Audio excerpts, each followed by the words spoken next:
everyone. Thanks for your patience while we got set up. So it's Sunday, and a lot of Texans are at church, and you're here with me at PyData, and we're going to talk about death. So welcome.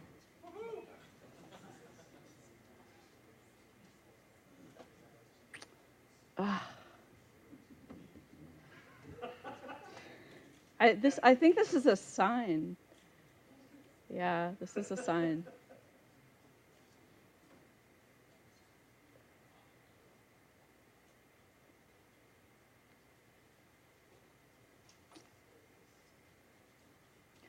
Okay, great.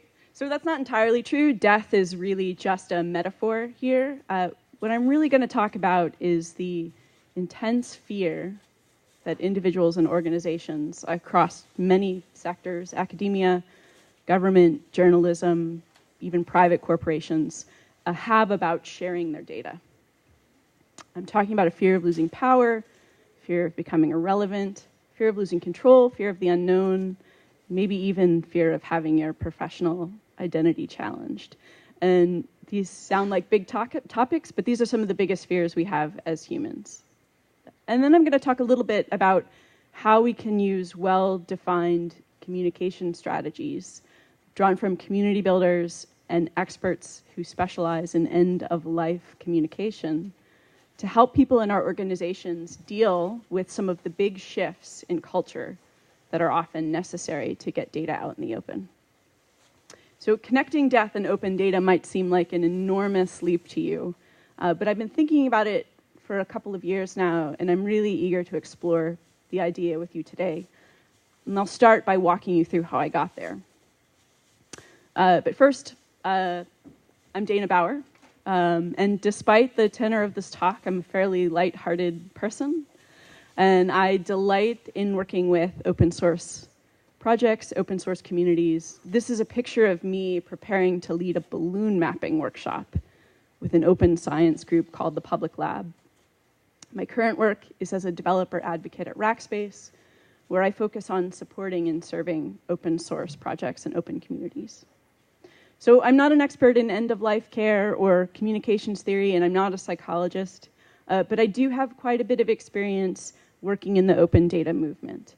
And I've been organizing and leading open source communities for several years now, which means, of course, that I have experience having difficult conversations, both technical and non-technical conversations, because we all know that code is easy and people are hard.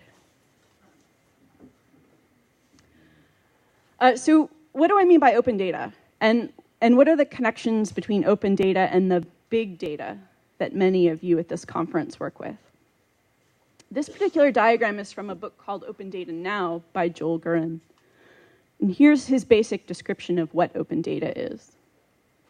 It's accessible public data that people, companies, organizations can use to make data-driven decisions, analyze new patterns and trends, solve complex problems, and launch new ventures.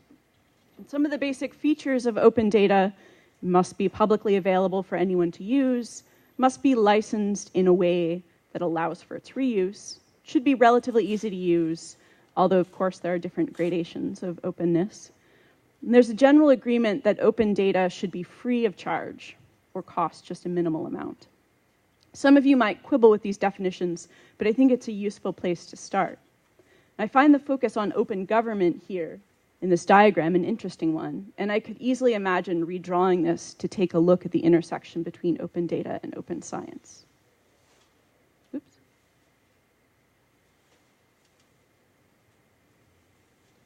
So first, let's look at some of these intersections. Big data that's not open data. Often this is data collected about consumers, meant to be used or resold for marketing purposes. But this could also include data from the NSA. Not open data, but of course we've all seen some of it, which could mean that the phrase data will find a way is true. And there are different kinds of open data that come from small local governments.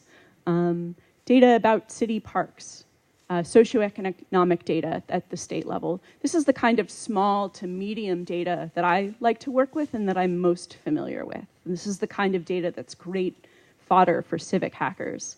And I considered giving a talk called in Defense of Small to Medium Data at this big data conference.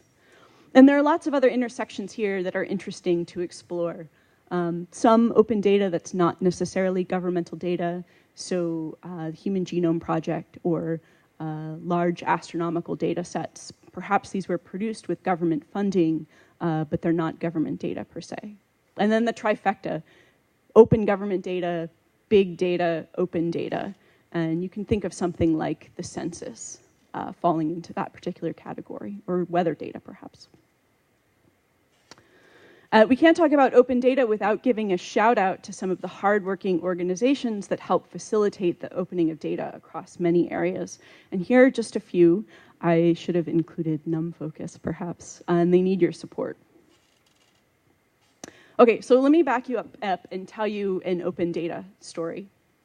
A couple of years ago, when I was working as a freelancer, I had an interesting gig with a small foundation that collected and preserved several centuries worth of books, papers, lab journals, and photographs from scientists and engineers.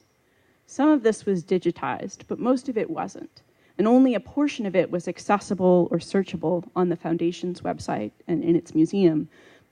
The photo here is of archives at the Vatican. It's not from the Foundation's collection. I just thought it might be cool to imagine an API or something for the Vatican's archives. So the folks from the Foundation who approached me for this project were really energetic and connected to the growing community of digital humanities. They wanted to open up as much data as possible from the collections. They wanted to see the Foundation's members, the civic hacking community, the digital humanities community, scientists, and educators create amazing visualizations with their data. And that vision was really inspiring. And as a science nerd and former science writer, I was really sold on the project. However, when I began to dig in, I realized quickly that the task of helping the Foundation share its data was more of a people problem than a technology problem. To be fair, there were certain interesting technical challenges involved in unlocking the data from the very expensive and proprietary database software that the Foundation was already using. But for the most part, the problem had to do with the culture of the organization. There were some folks in the Foundation who weren't so interested in sharing this data. Their concerns were about upsetting some of the benefactors and companies on the board of the Foundation. But there was also something else. Fear that opening up the archives and making the data accessible would somehow render the Foundation irrelevant. If the Foundation wasn't protecting and guarding the collection, what was its purpose? The caption here doesn't quite reflect the situation. No one at the Foundation was actually charging visitors to explore the data. I can't say the same for the vendor that sold that database software to the Foundation. They were clearly ripping people off. Okay, so I'm a huge fan of collaboration. And I asked my friends from the Action Mill, a Philadelphia-based design firm, to help me lead a brainstorming workshop at the Foundation in hopes that we would spark a conversation about open data and get them moving on the right path. The Action Mill, made up of these fine people, Jethro Heiko, Nick Chalin, Rob Piegler, and Georgia Guthrie, focuses on human-centered design. And a big interest of theirs is helping individuals, teams, and companies conduct meaningful, effective work. And they also specialize in helping organizations through times of great change. And the path to great change really requires an ability to facilitate difficult discussions, often emotionally charged discussions. The Action Mill folks are experts at that. So they were great partners for that project. And this is what we ended up doing for the Foundation. We facilitated a series of discussions to help them find common ground and prepare the organization for making that big shift to further opening the archives. So while we were putting together these workshops and discussions with the Foundation, the Action Mill team was working on a new project to help people with end-of-life conversations. The project was a game called My Gift of Grace, and it's designed to help families, medical professionals, counselors, help people learn how to live well and die well, and have discussions about living well and dying well, and to come to grips with their fears of death, fear of the unknown, fear of the end of what we've always known. They told me about the project, And they use some of those same techniques in the game to facilitate the discussions in our workshop with the Foundation. And that's when the parallel between fear of death and fear of opening data first struck me. It's probably not a coincidence that this came to me after several sleepless days and nights of frantically finishing freelance projects. I like to call the night before a big deadline the dark night of the soul. This fear of change wasn't entirely new to me. Before I had this freelancing job, I worked for an organization that did a lot of mapping and geospatial projects. And I spent several years at that firm extracting data and legislative boundaries, maps, from local, state, and federal governments from around the world. And I worked with a team to build a database and an API to make that data readily available to nonprofits. But I had to deal with a fair amount of fear and suspicion to get the data. My team and I would often have to call government offices, ask them, beg them for their data. And in many cases, there was one person who was the gatekeeper. He usually worked alone, perhaps in a basement office, forever shackled to proprietary GIS software from a company that shall not be named. This person was clearly lonely, and he often kept me on the phone wanting to talk data and the peculiarities of the software that dominated his life. He was clearly a person who felt a little isolated and unappreciated, but was also fiercely protective of his role as the gatekeeper of the data. I ended up calling these phone calls and chats GIS therapy. But we were successful. We built a massive database. And some of that data, in part, became the seed for the first version of Open Data Philly, the City of Philadelphia's open data portal, launched in 2010. I was involved in the first version of this portal, and the version you see here was redesigned recently, and it's become the lovely face of a thriving community of open data enthusiasts and civic hackers in Philadelphia. But the city's journey to open data was hard won, and change agents in city government are still having hard conversations with folks who are afraid of what open means. Enter Mark Head, one of those change agents. Mark is kind of a Superman character, a little bit of Clark Kent by day, a little bit of Superman at civic events at night. He's worked on the policy side of government, he's worked as a software developer, he was one of the leaders at Code for America, and in 2012, he was appointed the City of Philadelphia's first chief data officer. Right away, Mark was put to work, tasked with implementing Mayor Michael Nutter's executive order, pledging greater transparency through data releases. This open data policy called for some big changes: make data available through an open portal, hire a chief data officer, establish working groups, get all the lawyers in the city on board to review the efforts, require each city department to publish a catalog of its open data, and require that that data be in an open format. A tall order. Recently, I talked to Mark about some of his experiences working with agencies in the city of Philadelphia.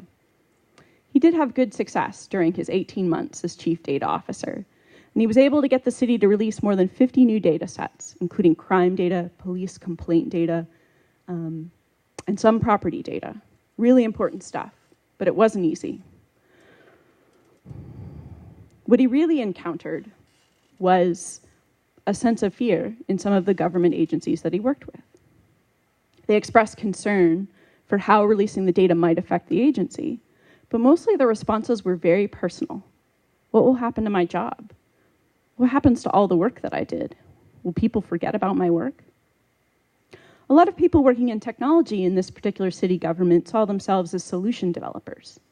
They built government websites that help people find parks, learn about trash collection days, pay their water bills. They identified as people who built these externally facing things. But open data turned that around.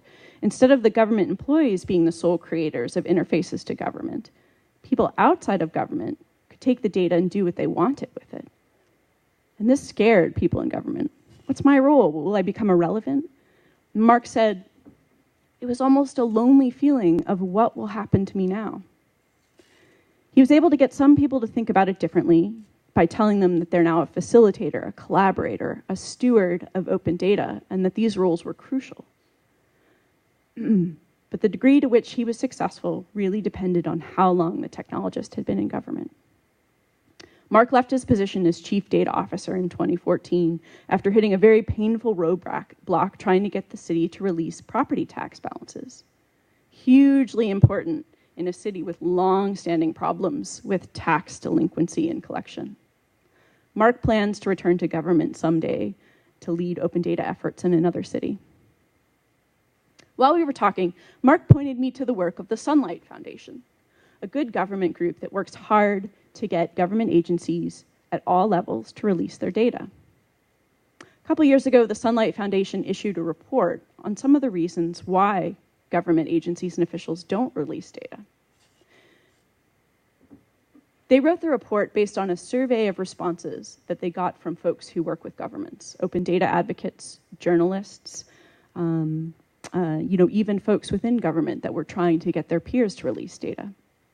Here's some tidbits gleaned from the report. My data is a mess and I'll look bad. It's hard. It is hard. It's already public.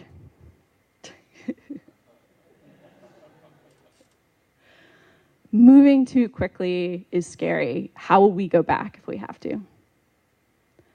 Those journalists, they're going to really mess it up for the city. My data is so complex and magical, and I think this is something scientists might say too if they're pressured to make their data open. This is my absolute favorite. Yeah, I'm not sure where to start with this one. FOIA, Freedom of Information Act. So this statement alone probably made 1,000 journalists die a quick death. The old system works. Hackers will do stuff to it. So interestingly enough, this is an issue within some private companies too. I ran a hackathon within a big company and I encountered this fear of hackers. It was really interesting when a big guy from the security team at this company charged down to the event to talk to me about what we were doing. People might sue us. So this is a legitimate fear, and this is in part the reason why the city of Philadelphia wanted the lawyers on board. And in fact, shortly after they released their license and inspection data, the local magazine, Philadelphia Magazine, published a data set of people whose applications for gun permits were rejected. Those data had their name, where they worked, the reason for the rejection, and their addresses. And the city yanked that back really quickly. It's public data. Maybe it should be open, but this is why humans are involved. We have to make good decisions. I don't think the city was sued about that. So this is probably true for a lot of corporate data, although we could probably talk about some of the wisdom in that. And there are also cases where data are required to be private, HIPAA, for example. It's not my job. My incentives are not to make it open. I'm not rewarded. What will happen to my job? Will my role change if we're suddenly releasing the data to the public?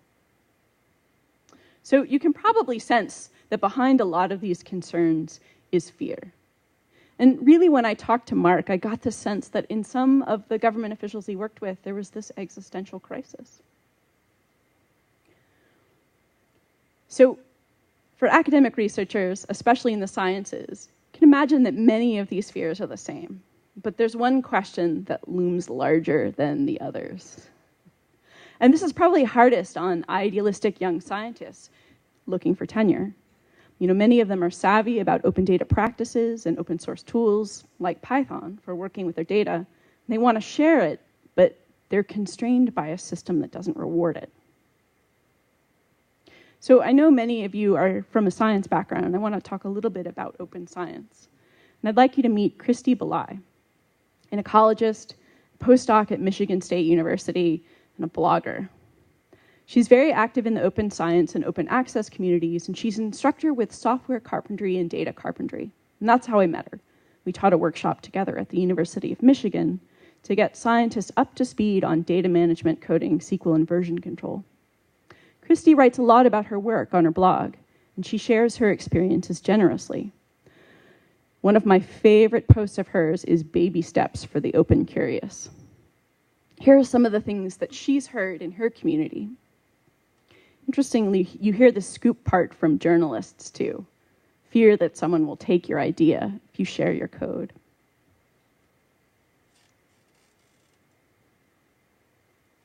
Preprints, are you insane? So I'm not an academic. I'm going to take Christy's word on this. So these are some of the fears that she's hearing her colleagues talk about. And I know open science is not the same as open data, but I think the discussion is kind of the same, and some of the concerns are the same. So Christy likes to say that there's a movement in the open science communities to do better science by sharing data and code. It makes sense. It's easy to reproduce someone's research if you have access to their data and the tools they use for their analysis. And reproducibility is the key to good science. Christy and others like her is a community builder, even if she doesn't see herself that way. And I've learned a lot about what's happening in this community just from chatter in the software carpentry community and on Twitter, where people are sharing their deepest desires for what practicing open science in their communities could be like. I like this one, expressing gratitude.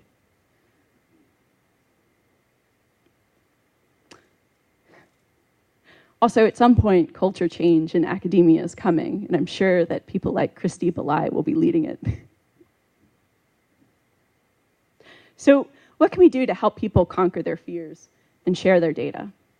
I think first, this is the most important thing to remember. People are hard, and they need lots of support and reassurance. Isn't that a bit touchy-feely? Maybe, but show me a good technologist who hasn't been vulnerable at some point in their career. People are hard. Collaborating with people is messy. People are hard in government. This is probably one of my favorite quotes from my conversation with Mark. He's a technologist. He's a great developer, but he spent most of his time hand-holding, working with people, listening to their fears. People are hard in academia. This is a card that I recently gave to one of my dear friends who's finishing up her PhD. If you can't read it, it says, "I'm sorry you cried in front of your advisor."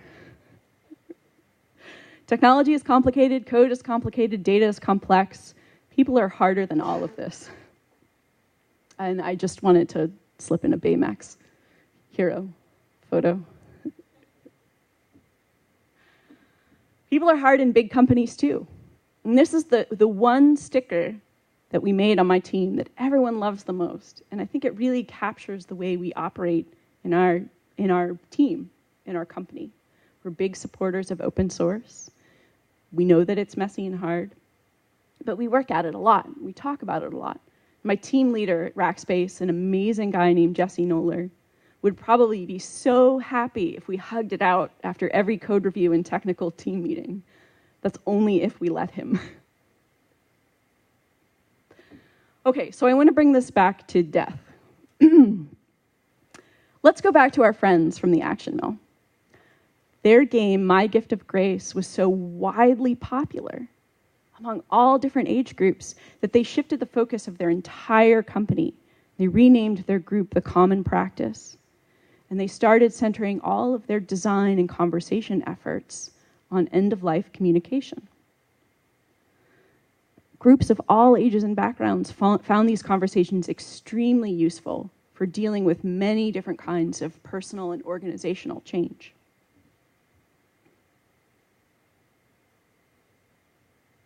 So, drawing on the work of psychologists, medical professionals, and communication experts, the team at Common Practice wrote a white paper and talked about their experiences putting into practice a framework for organizing ideas around end-of-life conversations.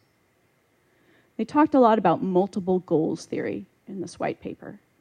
And here's where I'm reaching way outside my area of expertise, and the thread of my talk might get a little thin, but in the spirit of conquering our fears, I'm going to plow ahead.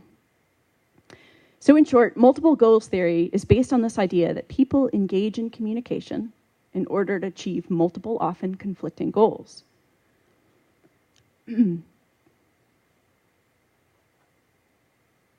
Research in this area has revealed that there are a variety of possible goals that people are trying to achieve in conversation. But 3 types of goals appear in conversations on almost any topic: task, relational, and identity. The task goals are easy. The first to come to mind when thinking about communication. These are the goals that come to the surface. They're stated quickly and easily, and sometimes they are directives. So if we could imagine a task-related goal in the open data world, it's great. Let's get started. Let's share your data with the public. The relational goals are less obvious. These are meant to change or reinforce the connection one person has with another. You might look at reconciling differences or maintaining connections or affirming bonds. So here's this idea that we're going to do it together. Releasing this data is for the greater good. Identity goals are the hardest to understand and the hardest to uncover during conversations. They're about managing impressions, both of the speaker and the listener. And this includes things like preserving autonomy, maintaining dignity, negotiating roles. These are really hard things to get at in a conversation, and they're often embarrassing for people to talk about. One thing that Mark said during our conversation is that he was really trying a little too hard to convince people that the idea of open data was for the greater good. Really, he should have been focusing a little bit more on their individual fears. So, my friends at the Common Practice started taking this on the road. It's great to talk about theory, it's great to write white papers, but where they really excelled was running workshops with lots of different groups, even some technology companies, getting people learning how to have difficult conversations. A lot of these focused on mortality, but not all of them. And the game and a lot of the conversations started with questions like this, which might be a little scary for a 20-something or 30-something or 40-something, but they really get you thinking about what you want to achieve in life. What's most important to you? And should I really be paying attention to all these things that I'm afraid of? I added that one. This is another part of the workshop exercise people found incredibly useful. Think of the way that you want to be remembered. It really kind of strips away a lot of the fears and baggage that we carry, even in our work lives. Another part of the project was to really get people discussing what they valued, what their fears were, and getting them all out on the table. And in the workplace, this is kind of a scary thing. Interestingly, vulnerability is kind of a buzzword in corporate America, and I'm a little skeptical.